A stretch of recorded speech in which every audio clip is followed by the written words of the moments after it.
Hello दोस्तों, स्वागत है आपका हमारे यूट्यूब चैनल कूल क्लास में।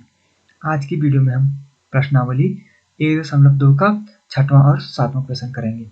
अब इसमें आज का पहला क्वेश्चन और इस प्रश्नावली का छठवां क्वेश्चन है कि व्याख्या कीजिए कि 7 गुणा गए 11 गुणा गए 13 प्लस 13 और 7 गुणा गए 6 गुणा गए 5 गुणा गए 4 गुणा गए 3 गुणा गए 2 गुणा गए 1 प्लस 5 भाज्य संख्याएं क्यों हैं।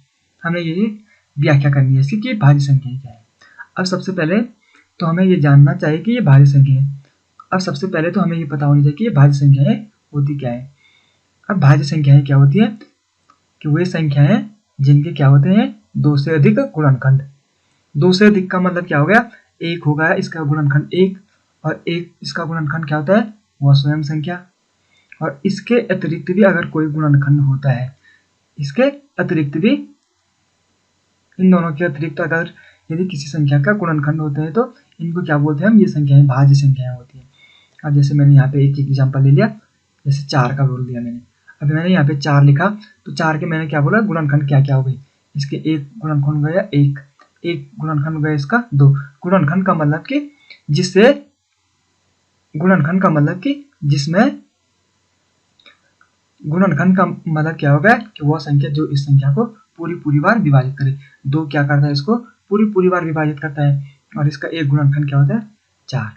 तो ये क्या हो गए 3 इसके गुणनखंड आ गए। तो ये संख्या क्या हो गई, हमारी भाज्य संख्या हो गई। अब जैसे मैंने यहाँ पे एक एग्जांपल ले लिया, जैसे मैंने 11। अब मैंने बोला कि 11 में कौन सी संख्याओं का भाग जाता है, तो हमने बोल दिया कि 1 का जाता है और एक 11 का जाता है। तो ये दोनों संख्याएं क्या है, इसके गुणनखंड हो गए। यहाँ पे क्या है, एक तो 1 हो गया और एक 11। 11 क्या है, ये स्वयं संख्या है। तो यहाँ पे इसके गुणनखंड क्या आ गए, 2 आ गई, 2 गुणनखंड आ गई। तो इन संख्याओं को क्या बोला जाता है, अभाज्य संख्याएं। अब हमने इस क्वेश्चन में प्रूफ करना है कि जो हमारे पास ये संख्याएं दी गई हैं, ये दोनों संख्याएं क्या है, भाज्य संख्याएं क्यों है। तो भाज्य संख्याएं क्या होंगी कि जिनके 2 से अधिक गुणनखंड हो जाएंगे। हमने अगर यहाँ प्रूफ कर दिया कि इन दोनों के 2 से अधिक गुणनखंड है तो हमारा क्या हो जाएगा कि ये संख्याएं भाज्य हो जाएंगी।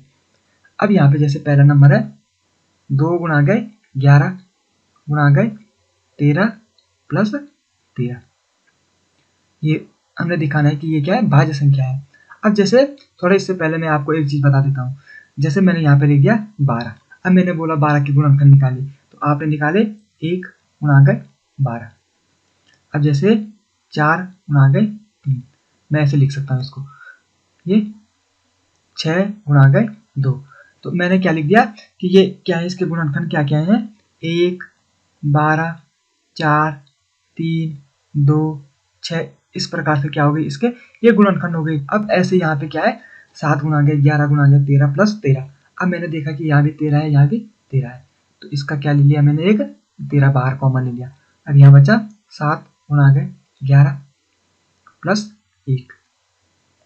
अब इसका मतलब क्या हो गया कि एक तो गुणनखंड हो गया ये 13, ये हो गया 13।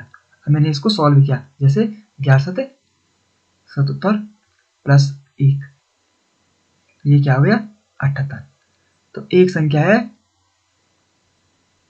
जिसको हम 13 गुणा के 78 के रूप में लिख सकते हैं। तो हम क्या बोल सकते हैं कि इसका क्या हो जाएगा, 13 भी एक गुणनखंड हो जाएगा और 78 भी क्या हो जाएगा, एक गुणनखंड हो जाएगा। तो इसके क्या आ गए, ये 2 गुणनखंड और एक गुणनखंड आएगा इसका 1। तो इस प्रकार से इसके क्या देखे हमने कि 2 से अधिक गुणनखंड आ गई। यही हमने प्रूफ करना था कि इसके 2 से अधिक गुणनखंड है, मतलब कि ये क्या है, एक भाज्य संख्या है। ये हमने प्रूफ करना था। अब हमारे पास यहाँ पे दूसरा नंबर है 7 गुणा गए 6 गुणा गए 5 गुणा गए 4 गुणा गए 3 गुणा गए 2 गुणा गए 1 प्लस 5। अब हमने देखा यहाँ भी 5 है, यहाँ भी 5 है, तो हमने यहाँ से क्या कर दिया, 5 को कॉमन ले लिया। अब यहाँ बचा 7 गुणा गए 6 गुणा गए 4 गुणा गए 3 गुणा गए 2 गुणा गए 1 प्लस 1।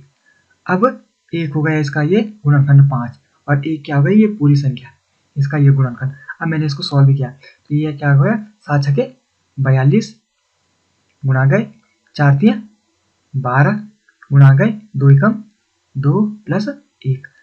अब मैंने इनको गुणा कर दिया तो ये क्या हो गया 5। अब जैसे 12 गुणा गया 2 कितना हो गया 24 हो गया। अब मैंने 42 को किसके साथ गुणा कर दिया, 24 के साथ। ये हो गया 42, ये हो गया 24। तो ये हो गया 4 दूनी 8 हो गया, 4 चौको 16। अब ये हो गया 2 दूनी 4, 2 चौको 8।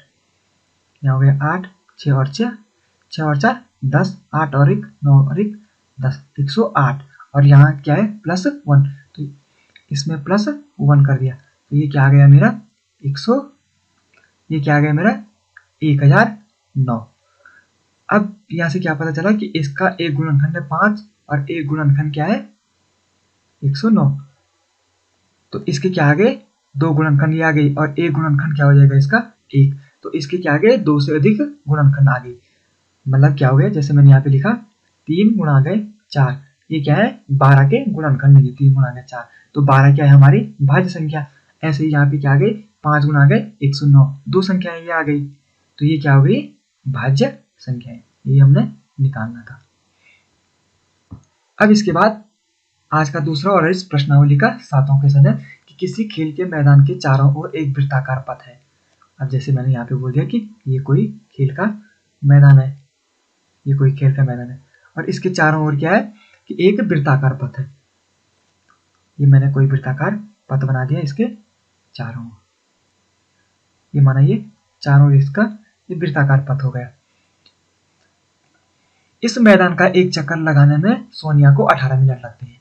यहाँ पे एक लड़की है सोनिया, इसको इसका एक चक्कर लगाने में कितने मिनट लगते हैं 18।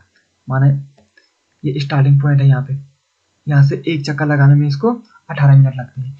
जबकि इसी मैदान का एक चक्कर लगाने में रवि को 12 मिनट लगते हैं, और रवि को इसका एक चक्कर लगाने में 12 मिनट लगते हैं। मान लीजिए वे दोनों एक ही स्थान और एक ही समय पर चलना प्रारंभ करके एक ही दिशा में चलते हैं। माना वाला ये पॉइंट है, और यहाँ से ये क्या करते हैं एक ही दिशा में ये दोनों चलना स्टार्ट करते हैं और एक ही समय पर चलना प्रारंभ करते हैं। तो वो कितने समय बाद पुनः प्रारंभिक स्थान पर मिलेंगे। अब जैसे यहाँ पे पहला दे रखा है कि सोनिया कितने में 18 मिनट में इसको एक चक्कर लगाती है, और जो रवि की बात हो रही है रवि एक चक्कर लगाता है 12 मिनट में। रवि मैंने लिख दिया रवि एक चक्कर लगाता है, ये चक्कर हो गए 12 मिनट में। तो दूसरा चक्कर लगाएगा ये 24 मिनट में, तीसरा चक्कर लगाएगा ये 36 मिनट में।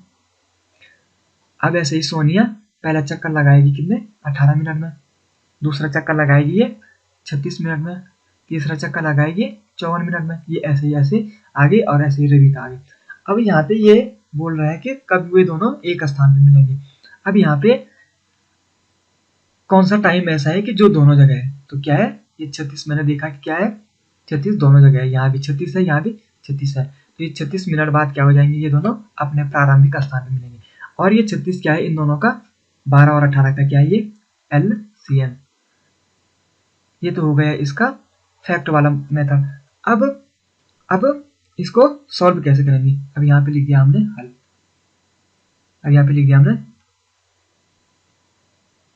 सोनिया एक चक्कर लगाती है, सोनिया एक चक्कर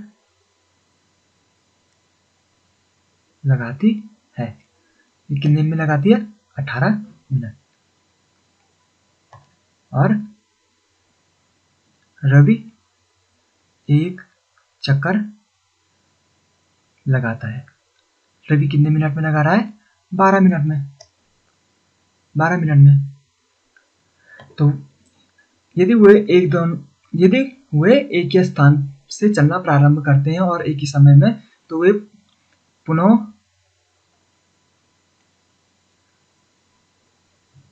आपस में मिलेंगे, पुनः आपस में मिलेंगे। वो पुनः आपस में कब मिलेंगे, मैंने यहाँ लिख दिया इक्वल टू LCM ऑफ 18 और 12। यहाँ मैंने 18 और 12 का LCM निकाल दिया। अब मैंने LCM के लिए आपको बताया था कि इसके लिए कौन सी विधि है, अभाज्य गुणनखंड विधि। अभाज्य गुणनखंड विधि कैसे निकालेंगे, हमने लिख दिया 18 के गुणनखंड निकाल दिया हमने अभाज्य।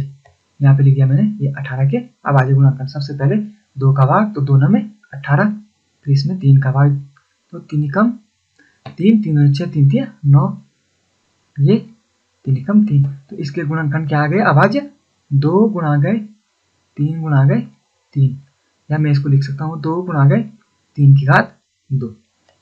अब ऐसे ही 12 के अभाज्य गुणनखंड क्या आ गए, यहाँ पे हो गए ये 12, 2 छक्के 12,